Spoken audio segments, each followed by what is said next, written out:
मैं प्रभु का धन्यवाद देता हूं परमेश्वर के पवित्र वचन के सामने आने का एक और मौका प्रभु ने हमें दिया। और हम पिछले दिनों में यशायाह भविष्यवाणी 40वां अध्याय, उसी अध्याय को हम मनन कर रहे, और मेरा विश्वास है परमेश्वर की आत्मा हम एक एक से बात कर रही है। आज हम इसी अध्याय का 12 से आगे हम ध्यान देंगे, यशायाह 40 का 12 से आगे। लेकिन उससे पहले हम उसका 9वां वचन एक बार और पढ़ेंगे। Isaiah chapter 40 verse 9. यशायाह प्रवचनम 40 अध्यायम and 9 वाक्यम। हे सियोन को शुभ समाचार सुनाने वाली, ऊंचे पहाड़ पर चढ़ जा। हे यरूशलेम को शुभ समाचार सुनाने वाली, बहुत ऊंचे शब्द से सुना, ऊंचे शब्द से सुना, मत डर। यहूदा के नगरों से कहे, अपने परमेश्वर को देखो। हम इस अध्याय में देख रहे हैं कैसे परमेश्वर की आत्मा अपने दास यशायाह के द्वारा अपनी प्रजा यहूदा को तसल्ली दे रही है। और हमने ध्यान दिया कि परमेश्वर की आत्मा जब तसल्ली देती है और लोगों के तसल्ली में बहुत फर्क है। आजकल के पॉजिटिव थिंकिंग या सकारात्मक प्रचार, सकारात्मक सोच रखने के लिए लोगों को प्रोत्साहित किया जाता है, वो भी यीशु मसीह के नाम में। उसमें और परमेश्वर की आत्मा में बहुत अंतर है। आज बहुत से लोग सकारात्मक सोच को लेकर, उनको लग रहा है परमेश्वर कह रहा है और वो चल रहे हैं। लेकिन परमेश्वर अपनी प्रजा को तसल्ली देता कैसे? जैसे हमने इस वचन 9 में पढ़ा है ना, अपने परमेश्वर को तो देखो। हम कई बार अपनी समस्या, अपने परेशानी को देखते हैं। परमेश्वर की आत्मा में तसल्ली कैसे देती है? तू अपने परमेश्वर को देख। अब हम 12वां वचन से हम आगे पढ़ेंगे। इस्राएल का अतुलनीय परमेश्वर, परमेश्वर की आत्मा हमसे कहती तू परमेश्वर को देख। मेरा परमेश्वर है कौन? कितना महान है। आइए 12वां वचन से हम पढ़े, वर्स 12, 12 वाक्यं तोटतमुक वाक्य। किसने महासागर को चुल्लू से मापा और किसके बित्ते से आकाश का नाप हुआ? किसने पृथ्वी की मिट्टी को नपुए में भरा और पहाड़ों को तराजू में और पहाड़ियों को कांटे में तोला है? किसने यहोवा की आत्मा को मार्ग बताया या उसका मंत्री होकर उसको ज्ञान सिखाया है? उसने किससे सम्मति ली और किसने उसे समझाकर न्याय का पथ बता दिया और ज्ञान सिखाकर बुद्धि का मार्ग जता दिया है? देखो, जातियां तो डोल में की एक बूंद या पलड़ों पर की धूल के तुल्य ठहरी। देखो, वह दीपों को धूल के किनकों सरीके उठाता है। लबनोन भी ईदन के लिए थोड़ा होगा और उसमें के जीव जंतु होम बलि के लिए बसना होंगे। सारी जातियां उसके सामने कुछ नहीं है। वे उसकी दृष्टि में लेश और शून्य से भी घट ठहरी है। परमेश्वर का आत्मा हमसे किस तरीके से बात कर रहा है, जरा देखें। मेरा परमेश्वर कितना महान है। हम महान शब्द बोलते तो हैं, लेकिन क्या परमेश्वर की महानता को हमने समझने का थोड़ा प्रयास किया है? दिक्कत आती किधर है? हम अपने आप को ही देखते हैं, अपने दाएं बाएं देखते हैं। अपनी आंख को जरा ऊपर उठाएं और सारी सृष्टि का बनाने वाला, सृष्टिकर्ता, तारनहार, पालनहार, खेवनहार कितना महान है। इधर परमेश्वर की आत्मा देखिए ना, कविता के तौर पर हमसे बात क्या कर रही है। परमेश्वर की महानता को वर्णन कर रही है। किसने महासागर को चुल्लू से मापा और किसके बित्ते से आकाश का नाप हुआ? हमारे लिए समुद्र इतना विशाल है। हमारे इस पृथ्वी में हम नदी देखते हैं, तालाब हैं, झरने हैं, सागर है, महासागर है, खाड़ी भी है, लेकिन हमारे लिए सब बड़े बड़े हैं। ब्रह्मपुत्र नदी देखे, कितना चौड़ा। गंगा नदी, यमुना नदी कितने लंबे हैं। और कितने नदियां, नर्मदा है, गोदावरी है, कृष्णा है, कितने नदियां हमारे देश में बड़े हैं। हम जब उसके तीर पर खड़े होते हैं, पिछले दिन बाढ़ आया, नदियां उफान में थी, कितने परेशान हुए। नदी को छोड़ें, कुएं को देखें, तालाब को देखें, उनसे हटकर खाड़ी, सागर, महासागर को देखें, कितना बड़ा। महासागर में जब लहरें आती हैं, हम तो उसके सामने कुछ नहीं, सुनामी से डरते हैं।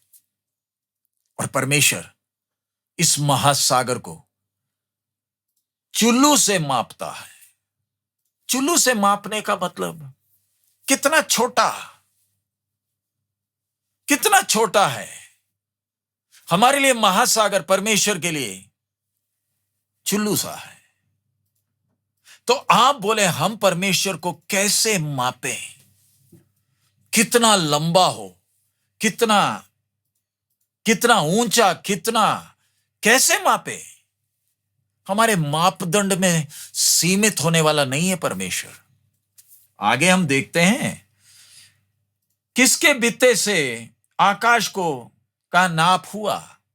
यानी ये आकाश, ये विशाल आकाश मंडल को जब हम देखते हैं, इसका कोणा तो हमें अभी तक नहीं मिला है। 1977 में वॉयेजर 1 बोलकर हमने एक छोटा सा उपग्रह भेजा, आज कितना दूर चला गया, कितना दूर अभी भी जा रहा है। हमारा ये सौर मंडल की बात छोड़िए, आकाश मंडल में कितनी आकाश गंगाएं हैं, इतना विशाल। रात को घर से बाहर निकलकर ऊपर की ओर देखें, अमेरिका का एक राष्ट्रपति था, वो जब जीवन में समस्याएं, देश की समस्याएं सामने आती थी, प्रार्थना करने वाला था।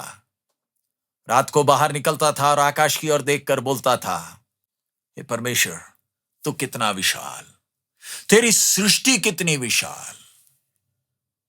प्यारे अजीज, मैं प्रार्थना करता हूं परमेश्वर की आत्मा हमें परमेश्वर की महिमा को समझने में मदद करे। कई बार हमारी समस्या परमेश्वर से भी बड़ी लगने लगती है, तभी ना निराश, हताश हो जाते हैं, परेशान हो जाते हैं। आकाश को किसके बित्ते से आकाश का नाप हुआ? आगे, किसने पृथ्वी को मिट्टी के नपुए से भरा और पहाड़ों को तराजू में और पहाड़ियों को कांटे में तोला है? कुछ एहसास होता है?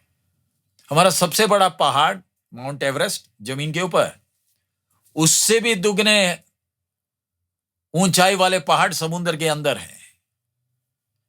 समुद्र के बाहर माउंट एवरेस्ट 8,848 मीटर ऊंचा है, बहुत ऊंचा है। लोग उसके ऊपर चढ़ने का प्रयास में लगे, कितने लोग चढ़ते चढ़ते मर गए। और जब उसके ऊपर कोई एक चढ़ता था, बड़ी खुशी होती है, सबसे ऊंचे पहाड़ में मैं चढ़ गया। समुद्र के अंदर कितना गहराई है, अभी तक वो मलेशियन एयरलाइंस पता ही नहीं चला गया किधर है। कितना गहराई समुद्र के अंदर है, कितने ऊंचे ऊंचे पहाड़ समुद्र के अंदर है। और इधर परमेश्वर का वचन कहता है, पृथ्वी की मिट्टी को नपुए से भरा और पहाड़ों को तराजू में और पहाड़ियों को कांटे में तोला है। 13 वचन, किसने यहोवा के आत्मा को मार्ग बताया या उसका मंत्री होकर उसको ज्ञान सिखाया है? रुक जाएं, मनन करें। ये सब करने के लिए क्या परमेश्वर के साथ कोई सलाहकार बैठे हैं जो परमेश्वर को बताकर दे रहे हैं? कोई मंत्रिमंडल है? हमारे देश में प्रधानमंत्री हैं, राष्ट्रपति हैं, मुख्यमंत्री हैं, उनके साथ मंत्रिमंडल है जो अलग अलग विभागों को संभालते हैं। एक से अकेला तो चलेगा नहीं। हमारा देश एक व्यक्ति तो कभी चला नहीं पाएगा। लेकिन परमेश्वर का मंत्री कौन? परमेश्वर को ज्ञान कौन देता है? और कई बार हम अपने छोटे से दिमाग से परमेश्वर को अकल देने का प्रयास करते हैं। हमारी प्रार्थनाओं को जरा देखें, हम प्रार्थना करते कैसे हैं? हमारे प्रार्थनाओं में जो शब्द हम बोलते हैं, क्या परमेश्वर की महिमा को समझते हुए हम वो शब्द का उपयोग कर रहे हैं? क्या मेरी प्रार्थना से परमेश्वर की महिमा प्रकट हो रही है? मेरी सोच में ये परमेश्वर कितना महान। आगे, उसने किससे सम्मति ली और किसने उसे समझाकर न्याय का पथ बता दिया और ज्ञान सिखाकर बुद्धि का मार्ग जता दिया है? एक सवाल है। देखो, जातियां तो डोल में की एक बूंद या पलड़ों पर की धूल के तुल्य ठहरी। दुनिया की आबादी एक धूल के समान। देखो, वह द्वीपों को धूल के किनको सरीके उठाता है।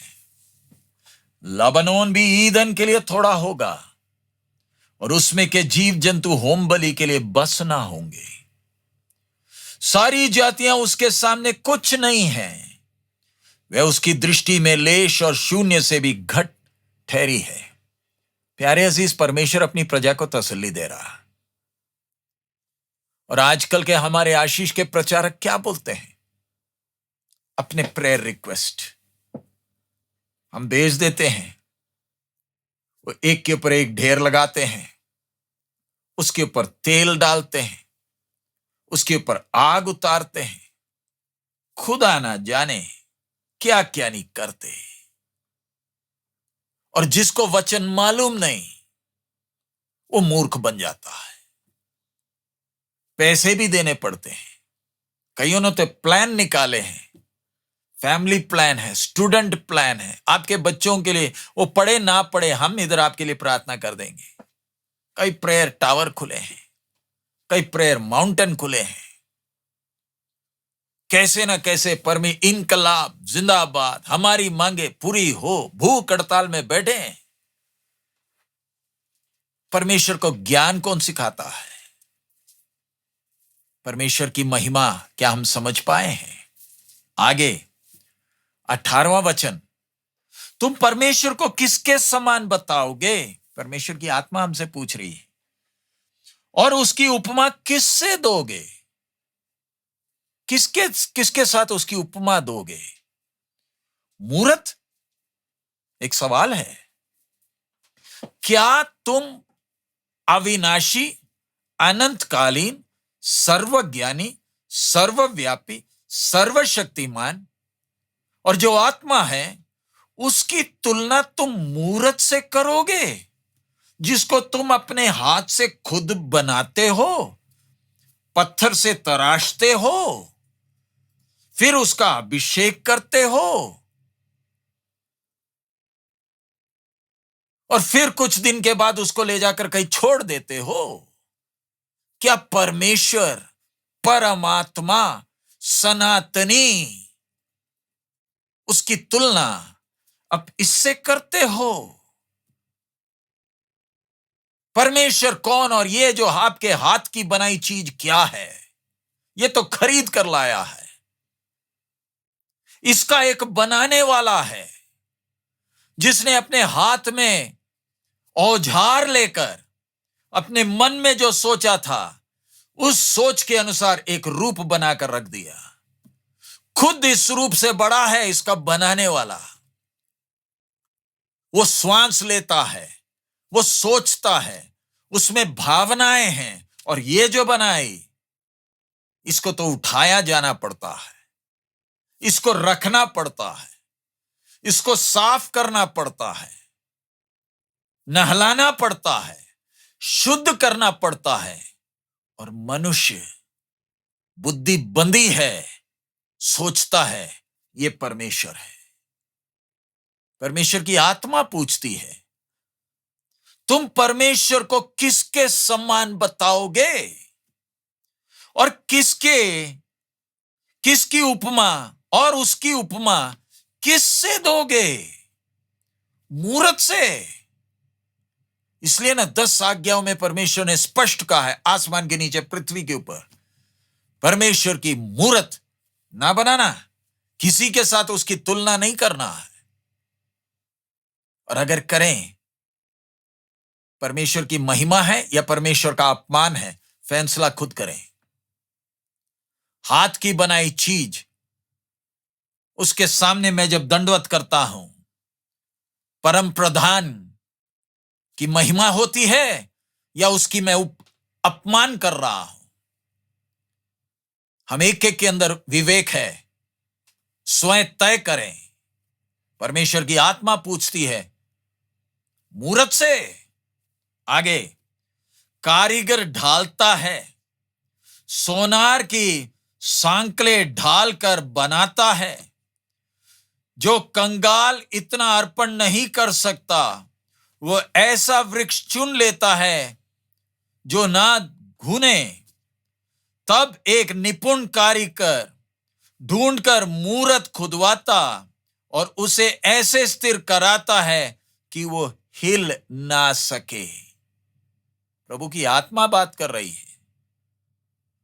21 क्या तुम नहीं जानते? क्या तुमने नहीं सुना? क्या तुमको आरंभ ही से नहीं बताया गया? क्या तुमने पृथ्वी की नींव पड़ने के समय से विचार नहीं किया? यह वह है जो पृथ्वी के घेरे के ऊपर आकाश मंडल पर विराजमान है और पृथ्वी के रहने वाले टिड्डी के तुल्य हैं, जो आकाश को मलमल के समान फैलाता और ऐसा तान देता है जैसा रहने के लिए तंबू ताना जाता है, जो बड़े बड़े हाकिमों को तुच्छ कर देता है और पृथ्वी के अधिकारियों को शून्य के समान कर देता है। पहले तो साफ लिखा था घास, और अब पृथ्वी के अधिकारियों को शून्य कर देता है। जरा सोच कर देखें, हम इंसान, अभी पिछले दिनों में नोबेल प्राइज एक को दिया गया, मेडिसिन के लिए, फिजिक्स के लिए, केमिस्ट्री के लिए, पीस के लिए, और हम सोचते हैं इन्होंने बड़ा काम किया। सही है ना? हमारी सोच के अनुसार बड़ा काम, हमारी सोच के अनुसार। मनुष्य ने बहुत उन्नति की, कितने क्षेत्रों में विकास किया, वो सब हमारी सोच में। हमारे लिए ये विकास, पहले बैलगाड़ी में, अब हवाई जहाज में, इसको हम बोलते हैं विकास। पहले मोमबत्ती जलाते थे, अब लाइट जलती है, अब एलईडी आ गया। सौर ऊर्जा से हम कर रहे हैं, हम इसे कहते हैं विकास। मनुष्य के सोच में विकास। हमारे अधिकारी हैं, प्रयास करते हैं, मेहनत करते हैं। खास कर हमारे देश की सोचे तो आईएएस में कितना मेहनत कर पास होते। सबके बस की बात नहीं है आईएएस पढ़ना, मानना पड़ेगा। इतना कठिन परिश्रम करके, दिन और रात मेहनत कर आईएएस पास हो जाते हैं, फिर अधिकारी बनते हैं। बहुत सीखा है, बहुत ज्ञान है, बहुत समझ है, कुछ भी करते हैं बहुत सोच समझ कर करते हैं।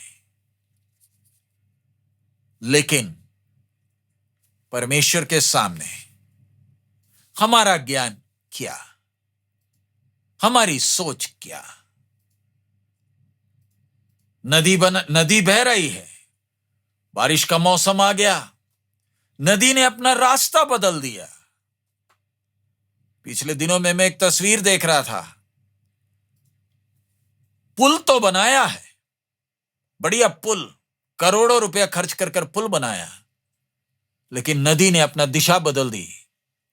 पुल के नीचे सूखा है, नदी कहीं और चला गया। क्या करेंगे? मैं एक उदाहरण बोल रहा हूं। परमेश्वर का ज्ञान और हमारा। परमेश्वर का वचन कहता है, जो बड़े बड़े हाकिमों को तुच्छ कर देता है और पृथ्वी के अधिकारियों को शून्य के समान कर देता है। अब बिहार में चुनाव आ रहा है और लोग वोट देंगे। अलग अलग राजनीतिक पार्टियां मेहनत की, लोगों के पास पास गए, घरों में गए, वायदे दिए, और हमें जो अच्छा लगा वो व्यक्ति को हमने वोट दिया। वोट तो दे दिया, कल अगर कुछ बात हो गई, प्राकृतिक आपदा आ गई, किसको दोष देंगे? क्या मनुष्य के हाथ में है? हम सोचते हैं हम कुछ हैं।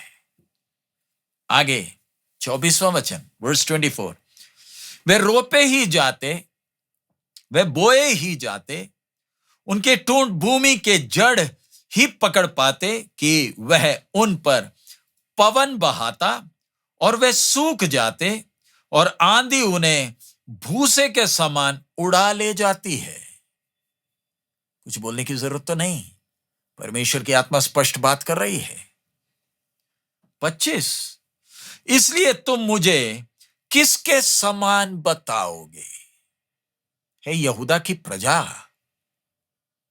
तुम मुझे किसके समान बताओगे कि मैं उसके तुल्य ठहरूं? उस पवित्र को का यही वचन है, अपनी आंखें ऊपर उठाकर देखो, किसने इनको सिरजा? वह इन गणों को गिन गिन कर निकालता, उन सबको नाम ले लेकर बुलाता है। वह ऐसा सामर्थी और अत्यंत बली है कि उनमें से कोई बिना आए नहीं रहता। सोचकर देखें परमेश्वर का वचन कितना गंभीर, कितना स्पष्ट है। इसलिए तुम मुझे किसके समान बताओगे? क्या इस परमेश्वर को एक लंगड़े को ठीक करना मुश्किल है? किसी को संतान देना मुश्किल है? अंधे को आंख देना मुश्किल काम है? आजकल के ये आशीष के प्रचारक परमेश्वर की महिमा कर रहे हैं या परमेश्वर की लज्जा कर रहे हैं? ये जो बातें बोलते हैं उससे क्या परमेश्वर की महिमा हो रही है? पासपोर्ट लेकर आ जाओ, प्रार्थना करेंगे, वीजा मिल जाएगा। किधर गए वीजा देने वाले? बोलते अपना प्रेयर रिक्वेस्ट भेज दो। हमने दिहाड़ी पर लोगों को बिठाया और वो सफेद कपड़ा पहनकर आप प्रेयर रिक्वेस्ट के आके घूमते हैं, घूम रहे हैं, आग उतार रहे हैं, तेल डाल रहे हैं। एलिया तो वेदी के ऊपर पानी डालकर बोला, इस्राएल को मालूम चले कि मैं तेरा दास। और अगर इन चिट्ठियों के ऊपर आग उतर जाए तो कल कोई प्रार्थना करेगा उधर? परमेश्वर पूछता, तुम मेरी तुलना किससे करते हो? तुम्हारी सोच में परमेश्वर है कौन? आजकल के ये भविष्यवक्ता, आजकल के ये जो प्रेरित, इन्होंने परमेश्वर का किस प्रकार का चित्र बनाया है आपके सामने? क्या परमेश्वर के वचन के अनुसार का परमेश्वर है या कोई काल्पनिक परमेश्वर है जो इन्होंने बनाया है? प्यारे अजीज, परमेश्वर की आत्मा की आवाज को स्पष्ट तौर पर सुन लें। क्या मैं काल्पनिक परमेश्वर की आराधना कर रहा हूं जो परमेश्वर के वचन से बिल्कुल भिन्न, परमेश्वर का वचन परमेश्वर का कैसे चित्रण करता है। एक मूर्ति के साथ परमेश्वर की तुलना क्यों नहीं कर सकते? वो तो हाथ की बनाई चीज। परमेश्वर जीवता है। परमेश्वर शक्ति नहीं व्यक्ति है जो बात करता है। हम 12 से देख रहे हैं ना, जिसने समुद्र को चुल्लू में नापा, आकाश कितना विशाल, और ये मूर्त इतना सा। ये है परमेश्वर। आज के आशीष के प्रचारकों का प्रचार सुनने से ये किसका प्रचार कर रहे हैं? ये किसके बारे में कह रहे हैं? आपको किधर गुमराह कर रहे हैं? ये परमेश्वर की ओर ले जा रहे हैं। प्यारे अजीज, परमेश्वर का वचन, परमेश्वर की आवाज को ध्यान से सुने। आगे 27 वचन, हे याकूब तू क्यों कहता है, हे इस्राएल तू क्यों बोलता है, मेरा मार्ग यहोवा से छिपा हुआ है। ध्यान दें, याकूब बोलने का मतलब है धोखेबाज, है चतुर। हे इस्राएल का मतलब परमेश्वर का राजकुमार। है चतुर, है धोखेबाज, हे परमेश्वर के राजकुमार। तू क्यों बोलता है मेरा मार्ग यहोवा से छिपा हुआ है। मेरा परमेश्वर मेरा न्याय को की कुछ चिंता नहीं करता। क्या तुम नहीं जानते? क्या तुमने नहीं सुना? यहोवा जो सनातन परमेश्वर और पृथ्वी भर का सृजनहार है, वह ना थकता ना श्रमित होता है, उसकी बुद्धि अगम्य है। वह थके हुओं को बल देता है और शक्तिहीन को बहुत सामर्थ देता है।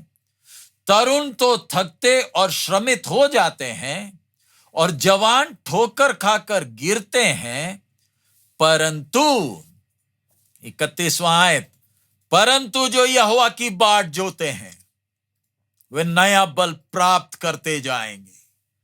वे उकाबों के समान उड़ेंगे। वे दौड़ेंगे और श्रमित ना होंगे, चलेंगे और थकित ना होंगे। हे याकूब, हे इस्राएल, तेरी सोच में मैं कौन? तू मेरी तुलना किससे करता है? इधर लिखा है, क्या तुम नहीं जानते? 28 में, क्या तुमने नहीं सुना?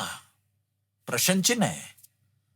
यहोवा जो सनातन परमेश्वर और पृथ्वी भर का सृजनहार है, वह ना थकता ना श्रमित होता, उसकी बुद्धि अगम्य है। वह थके हुओं को बल देता है और शक्तिहीन को बहुत सामर्थ देता है। तरुण तो थकते और श्रमित हो जाते हैं और जवान ठोकर खाकर गिरते हैं, परंतु जो यहोवा की बाट जोते हैं। बाट जोने का मतलब क्या है? परंतु जो यहोवा की बाट जोते हैं, यानी जो परमेश्वर के चरणों में खामोशी से बैठते हैं, आराम से बैठे हैं, उन्हें मालूम है मेरा परमेश्वर कितना महान है। उनको यह आभास, यह एहसास है। जो उसके चरणों में उसकी बाट जोते हैं, उनका होता क्या है? आगे लिखा है, नया बल प्राप्त करते जाएंगे। नया बल। वो बलवंत होते कैसे हैं? शक्ति दे, शक्ति दे, शक्ति दे बोलते हुए नहीं। आजकल कई लोग हैं, आग उतार रहे हैं, अभिषेक उतारे, खुदा जाने क्या क्या नहीं कर रहे। पहले फूंक मारकर गिराते थे, अब वो नहीं चला तो अब अगले तरीके आ गए। प्रभु का वचन कहता है जो उसकी बाट जोते हैं, जो उसके चरणों में खामोशी से बैठे हैं, उसकी महानता को सराह रहे हैं, नया बल पाते हैं। और आगे लिखा है वे उकाबों के समान उड़ेंगे। इधर उड़ेंगे शब्द लिखा है, लेकिन मूल में सबसे नीचे आप देख लीजिए, उकाब की तरह चढ़ेंगे। पक्षियों का राजा उकाब है। जैसे जानवरों में राजा सिंह है, वैसे पक्षियों का राजा उकाब है। ये उड़ता नहीं है, ये चढ़ता है, बहुत बड़ा है। हमारे देश में हम चील को या गिद्ध को देखते हैं। हमारे देश भारत में उकाब नहीं है। उकाब मध्यम पश्चिम या पूर्वी एशिया, पूर्वी मिडल ईस्ट या वेस्ट एशिया में है, फिलीपींस में है। दुनिया का सबसे बड़ा उकाब फिलीपींस में है। हम जब फिलीपींस गए थे तब हमें देखने का मौका मिला।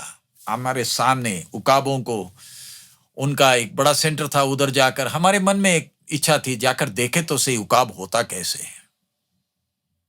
नजदीक जाते डर लगता है। एक चिड़िया, एक पक्षी है, उसके पैर देखे तो डर लगता है। बच्चे को उठाकर ले जाएगा, बकरे को उठाकर ले जाता है, समुद्र के अंदर से मच्छी उठाकर ले जाता है, कछुए को उठाकर ले जाता है। वो है उकाब।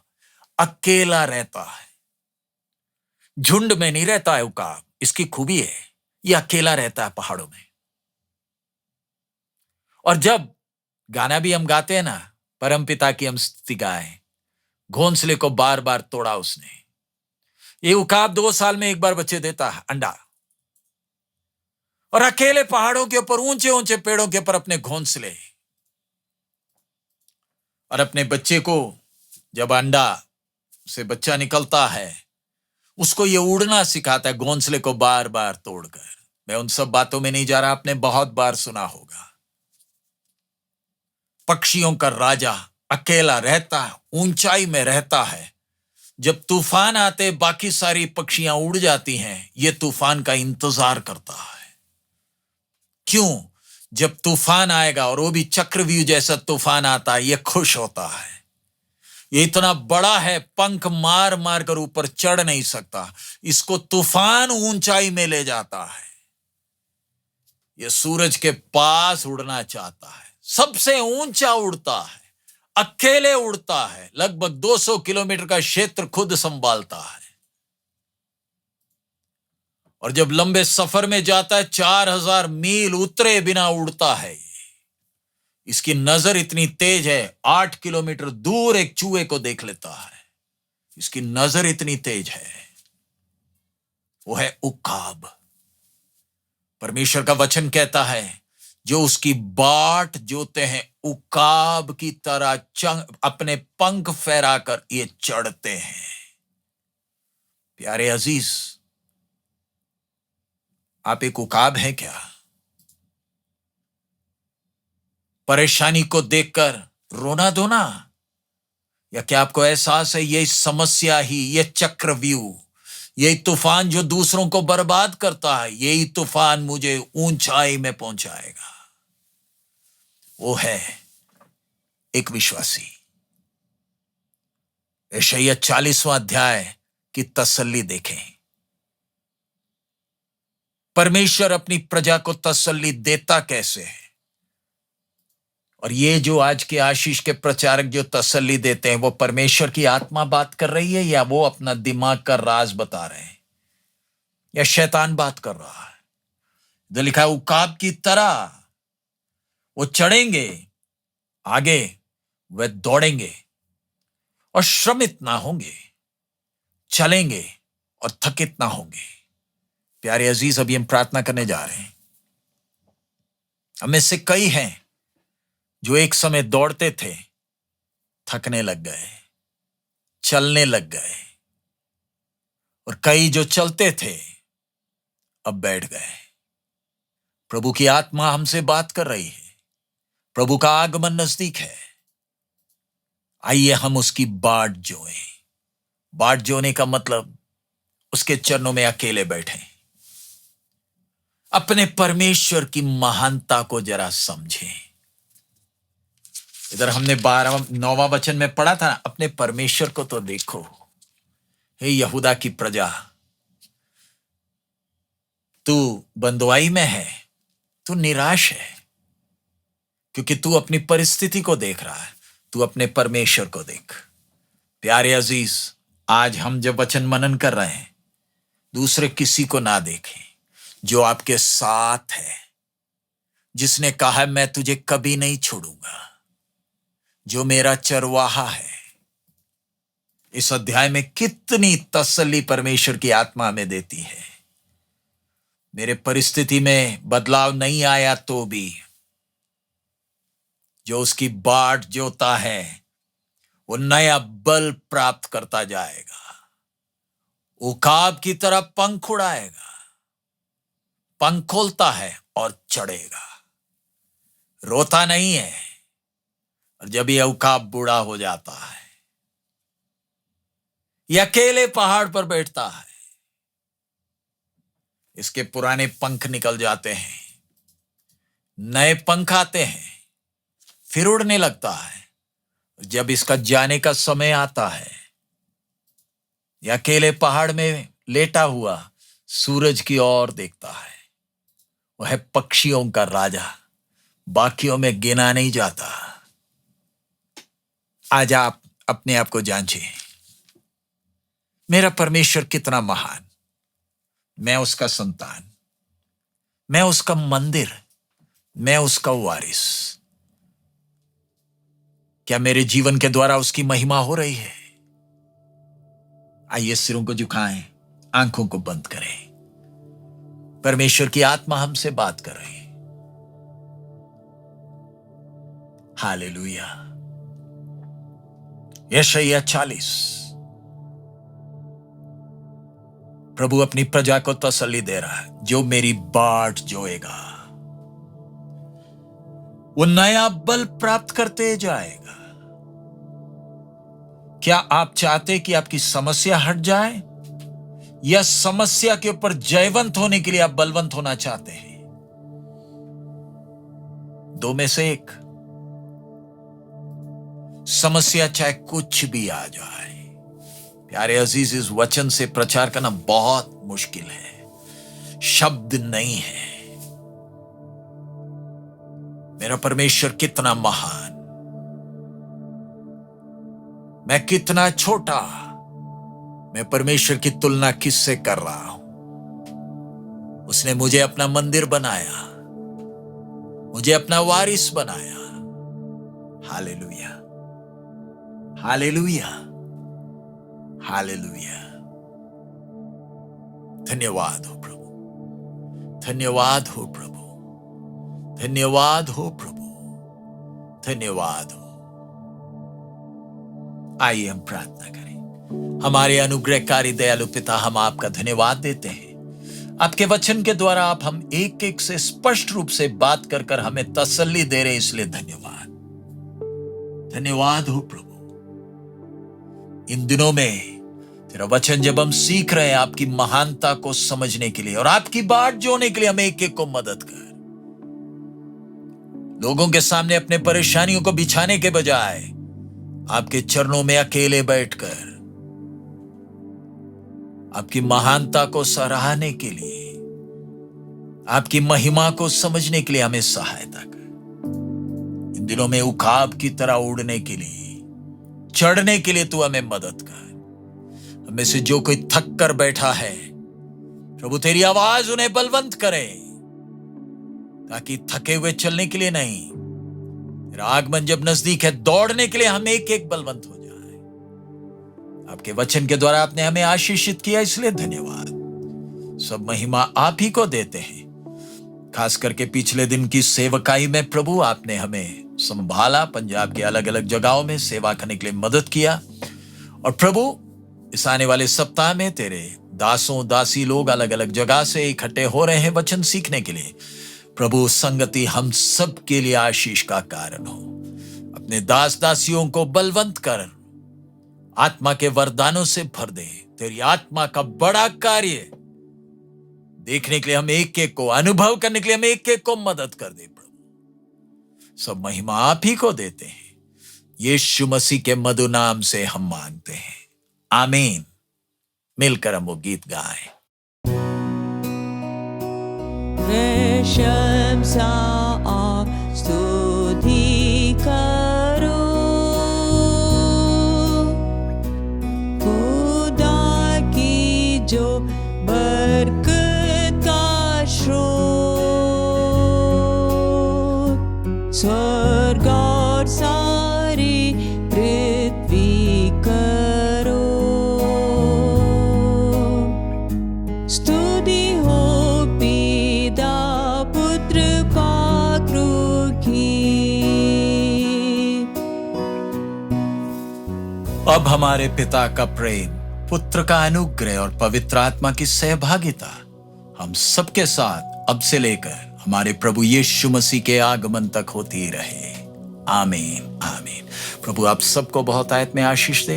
हम लोग आज जम्मू में सेवकाई है, उसके बाद हम लोग पंजाब में घरियाला जाएंगे। कल से घरियाला में कलीसिया के एल्डर्स और प्रभु के दासों का क्लासेस शुरू हो रहा है। आप कलीसिया से विनती है, हम प्रभु के दास दासी लोग जब प्रभु के चरणों में बैठकर वचन मनन कर रहे हैं, प्रार्थना कर रहे हैं, आप हमारे लिए प्रार्थना करें ताकि हमारा जीवन कलीसिया के लिए तसल्ली का कारण हो। प्रभु का आगमन नजदीक है। सताव बढ़ते वक्त हमने कलीसिया की अगुवाई करना है। प्रभु ने हमें बलवंत करने के लिए हमारे लिए प्रार्थना करते रहें। प्रभु आप सबको बहुत आयत में आशीष दे। हमारा प्रभु अति शीघ्र आ रहा है। मारनाथा।